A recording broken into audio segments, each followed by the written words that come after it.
Okay, I'm going to try to get right to this without stopping this video, but there's so many places I could stop this video and talk about what Dr. William Lane Craig says, but I'm going to ask the question, is this straight up blasphemy or at least borderline blasphemy by Dr. William Lane Craig? Let's listen.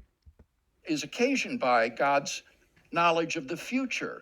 If God foreknows everything that happens, including our choices, then are we really free to do otherwise than as God foreknows we shall do? In other words, does God's foreknowledge imply a kind of theological fatalism about the future, that everything that happens necessarily? And I argue that that conclusion does not follow, so long as we keep clear the distinction between the chronological priority of God's knowledge to the event foreknown, but the logical or explanatory priority of the event foreknown to God's knowledge. God's knowledge does not determine the event. If we use the language of determine, we would say that the event determines what God foreknows. There you go. That's what I wanted to focus on. What he just said right there. The events in time determine what God foreknows. Let's listen one more time just to that little section right there. Knowledge does not determine the event. If we use the language of determine, we would say that the event determines what God foreknows. The event determines what God foreknows. So obviously he's coming from the theory of middle knowledge, first concocted by at least 3 different Jesuits who claimed to have discovered this idea of middle knowledge in God. At least 3 different Jesuits. One was Luis de Molina from Spain. He was a Jesuit from Spain. Turretin mentions also Pedro de Fonseca, who was a Jesuit from Portugal, and Leonardus Lessius, who was a Jesuit from the Netherlands. And if you look at the history of the Netherlands and how Belgium and Netherlands, it used to all be the Netherlands, and then it split up into Belgium and the Netherlands because of essentially the Protestant Reformation. But 3 different Jesuits claimed this idea of middle knowledge. But that's the key. The events in time determine what God foreknows. In other words, God is dependent upon his creation and the events that occur in time for his knowledge of them and it. Okay? I think it was Pastor Mike Winger who said, God's knowledge is dependent on the choices that I make.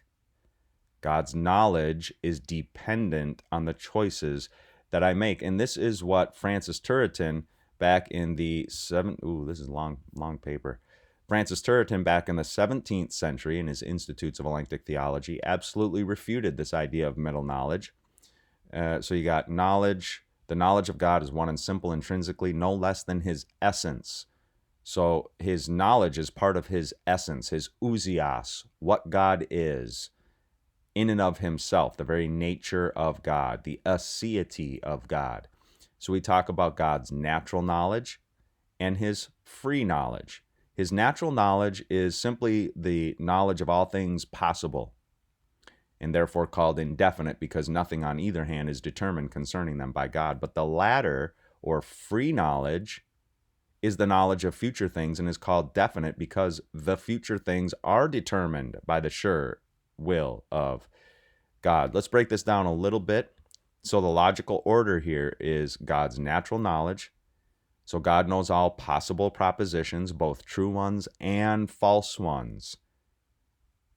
God knows false propositions, and he knows them as fallacious, as false.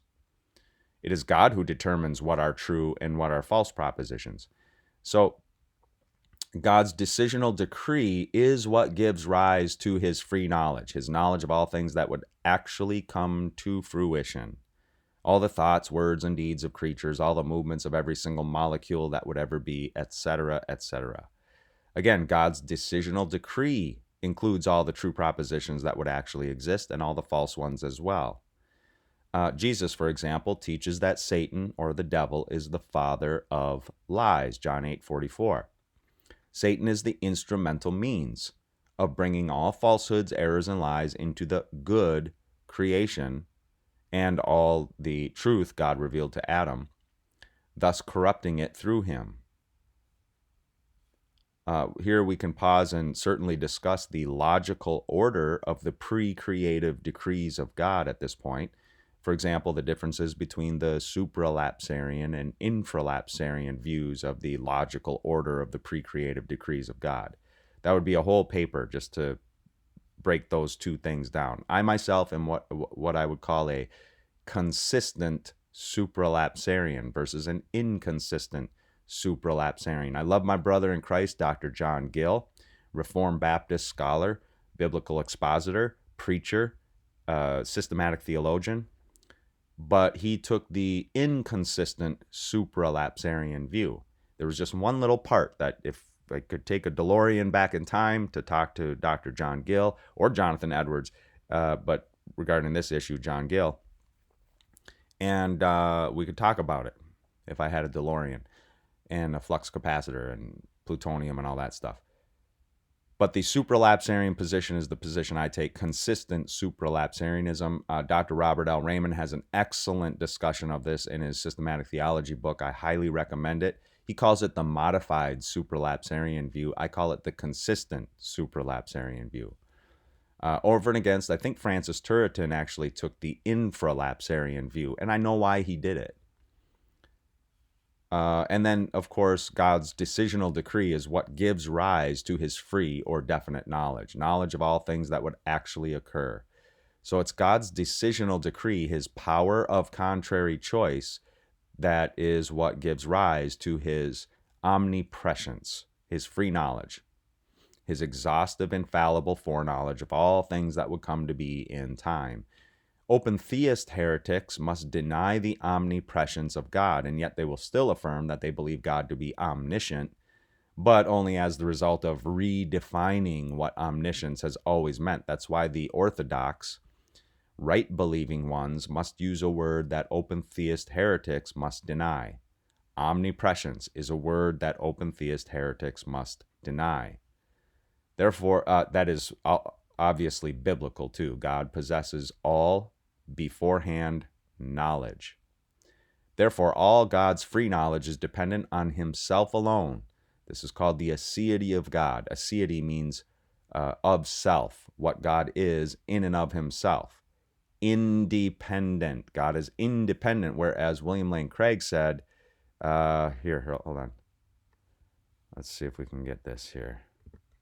Knowledge does not determine the event. If we use the language of determine, we would say that the event determines what God foreknows.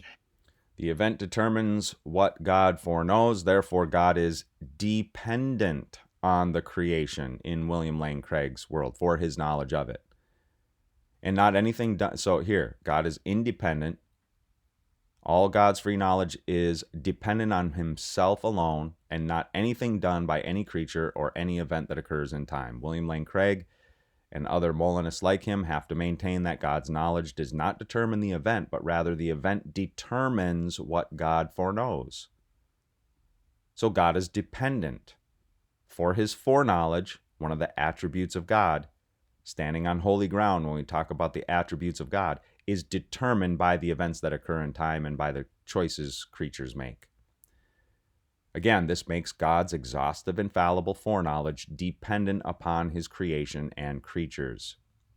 That is, again, borderline blasphemy, if not just straight up blasphemy. I'll let you guys decide. Let me know down below in the comments, is this borderline blasphemy or straight up blasphemy?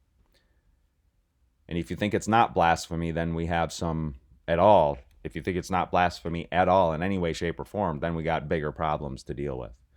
Of course, it's not God's foreknowledge that determines the event. Rather, it's God's decree which gives rise to his omnipresence. It's God's decree, his decisional decree, which necessitates the certainty of the futurition of the event. and it is God's decree which gives rise to his infallible, exhaustive foreknowledge. However, even if we only take God's infallible, exhaustive foreknowledge, his free knowledge, into account, then that alone would suffice to provide us with the sufficient knowledge to understand that, quote, the infallibility of the foreknowledge of God necessitates the certainty of the futurition of the events foreknown.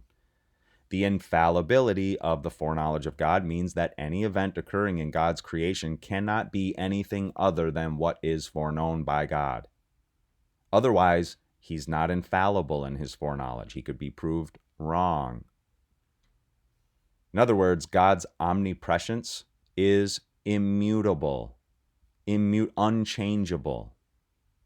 Okay? Mutable means changeable. Immutable means unchangeable. We are mutable creatures. The 1689 Baptist Confession of Faith and I think the Westminster both say that Adam and Eve were created mutable. Mutable. It does not say they were given the power of contrary choice at all in those confessions. The authors of those confessions were very careful not to give to the synergists, not to give in to their false definition of human libertarian free will as the power of contrary choice. Okay, that's why they didn't put it in their confessions. They said Adam and Eve were made mutable, changeable. The Molinist view, Jesuit-concocted theory of middle knowledge in God, natural knowledge, knowledge of all things possible. Then they sneak in this idea of middle knowledge. Then they have God's decree. Then they have God's free knowledge, his omnipresence. But this middle knowledge right here is the problem. This is the problem. Put more simply, the Molinist view is that God's middle knowledge is what gives rise to his free knowledge, his exhaustive, infallible, immutable foreknowledge. For the Calvinist or Reformed, God's decisional decree is what gives rise to his free knowledge or omnipresence.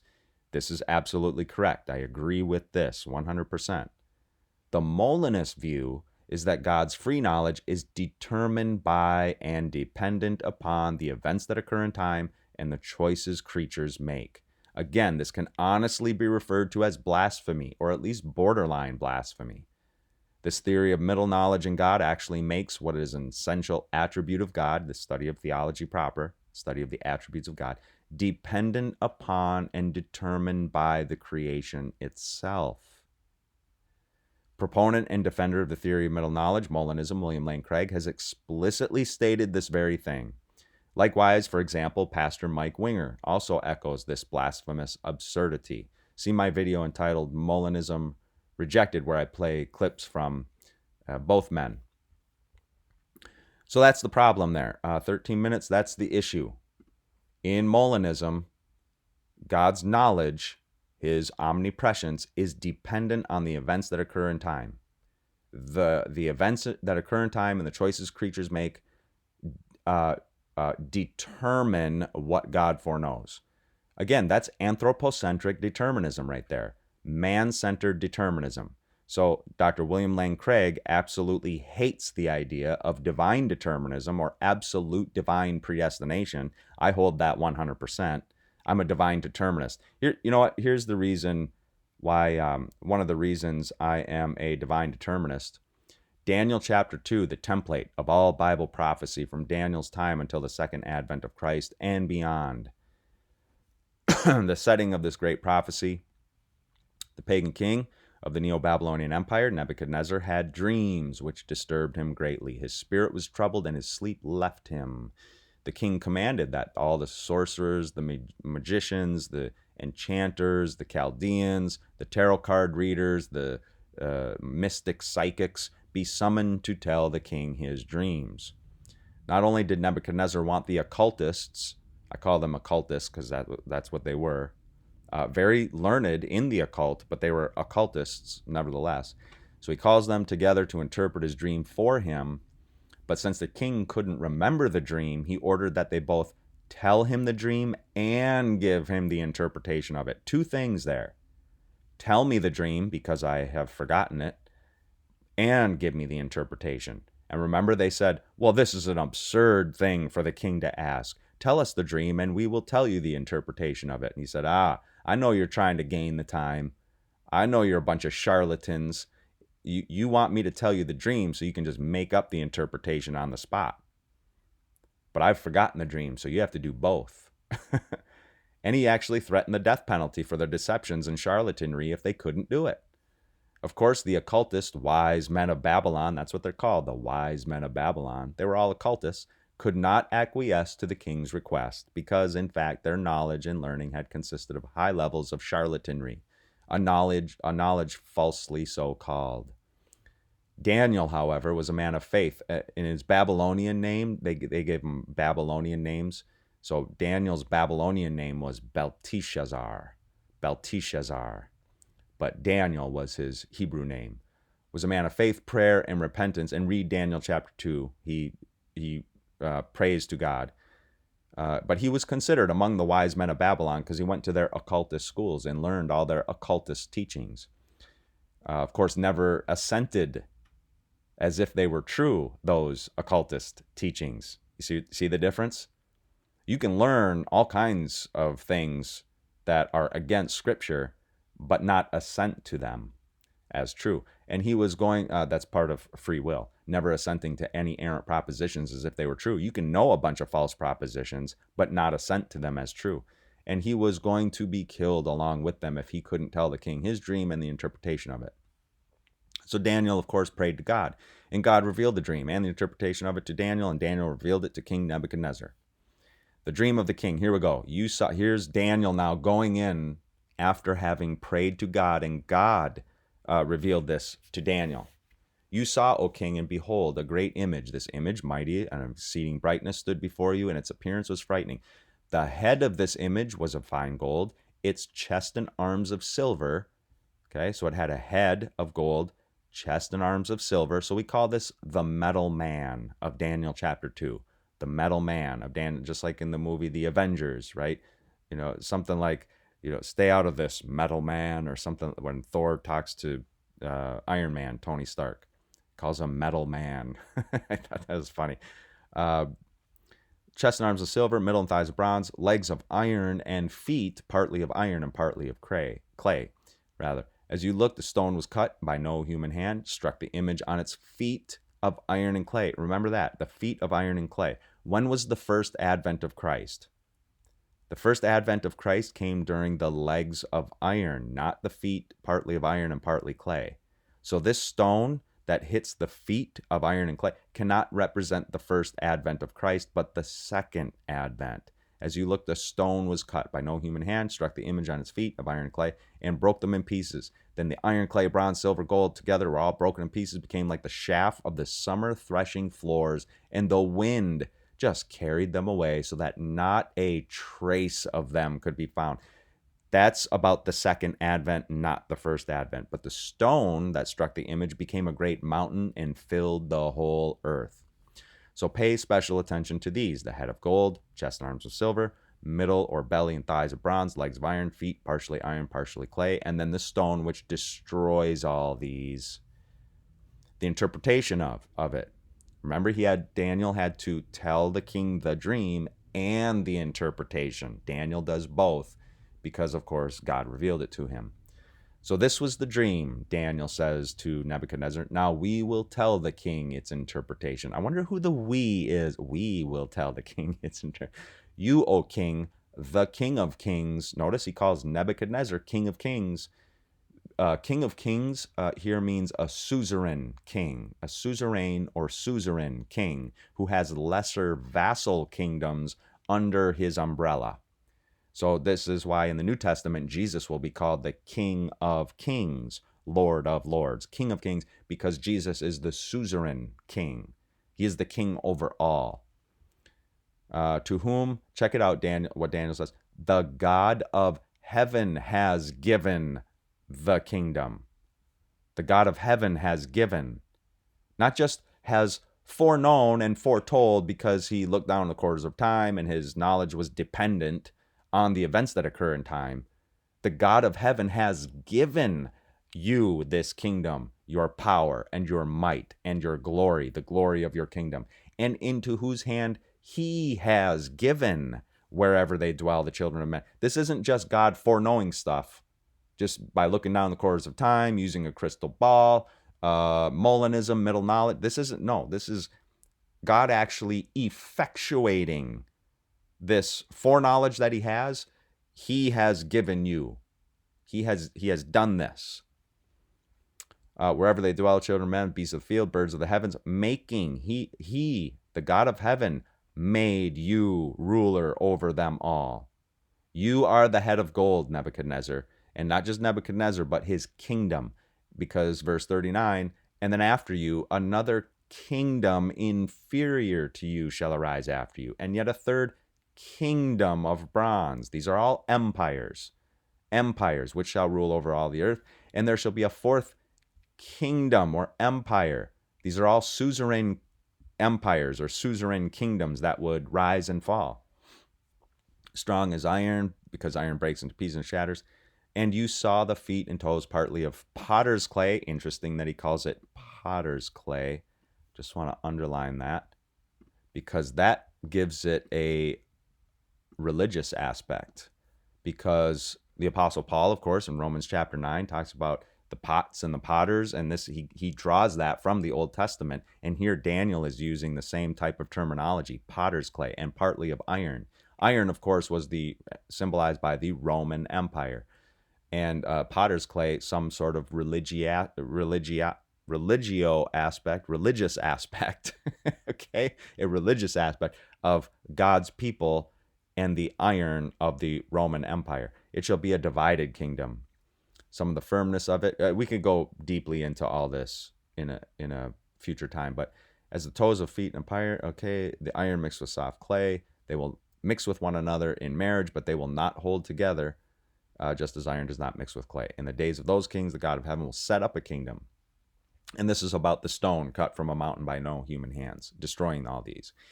So what is represented by this strange prophecy? Of course, the head of gold symbolizes the Neo-Babylonian Empire, 605 to 539 BC.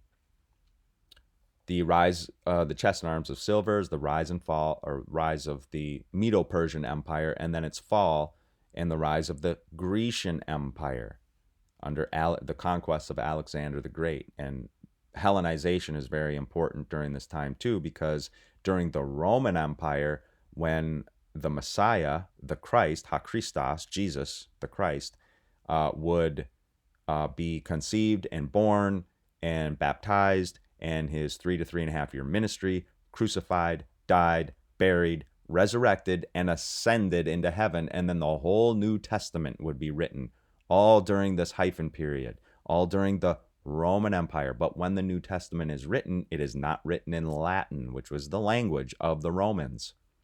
Latin. But because of Hellenization under the Grecian Empire, pretty much everybody throughout the Roman Empire spoke Koine Greek. Not everybody spoke Latin. Okay? So you would have like the Apostle Peter, for example. He could speak Hebrew and or Aramaic, and also speak Koine Greek, but he wasn't a writer. He didn't really know words and how to write the language, but he could speak and understand Koine Greek. That's why Peter used an amanuensis. An amanuensis, like a secretary that writes things for you. I want to say this, and then they write it for you. But the whole New Testament written in Koine Greek, not Latin. So the legs of iron, notice the Roman Empire ends in 476 AD.